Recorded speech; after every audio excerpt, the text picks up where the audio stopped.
six शिडिउल अट'नमियाव जा डिसिनि जेबो खामानियानो गैखाया हयथ' मनिटरिं माबाफोर अथराइज खालामनो हानाय मनिटर खालामनो हानाय जे डिसिआ माबाफोर स्किम जुदि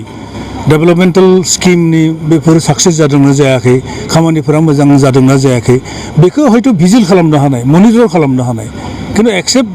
बेनि बादैथ' जेबो अधिकार डिसिहा गैया बिटिसिआव दा जोंनिया सनवालफोरा बरा दास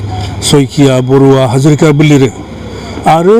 सरनियाफोराबो दास डेका लिरो पाटगिरि लिरो मोदायफ्राबो लिरो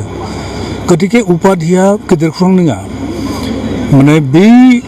हारि माने जोंनि हारिनि नंगौना नङा सेटल ट्राइब नंगौना नङा बेसो माने थार बाथ्रा बेसो मुल बाथ्रा आरो मा उपाधिया आं जेनेबा खाख्लारिखाय आंखौ सिनायबाय खिन्थु आखौ जोंनि बर'आवबो जुदि उजिर लिरनाय दङ खिन्थु बे एकदम बर'खा बिनिथ' होथारनांगोनथ' बर'नो दा सनवालफोरा मालाय क्लेन सिस्टेम आगोलनिफ्रायनो हाजरिका लिरो बरा लिरो सयखिया लिरो खिन्थु कमन सारनेम बिसोरनिया जाहैबाय जेनेरेल कमिउनिटिनि मानसिफ्राबो बरा सयखिया दास ओरैजाय लिरो ओंखाय आइडेन्टिफिकेसनाव एसे गोब्राब जायो आरो मा आरो आइडेन्टिफिकेसनखौ बेनि थाखायनो ट्राइबेल संग'नो होनाय जादों जों नायबिजिरनानैसो आइडेन्टिफाइ खालामगोन पलिसि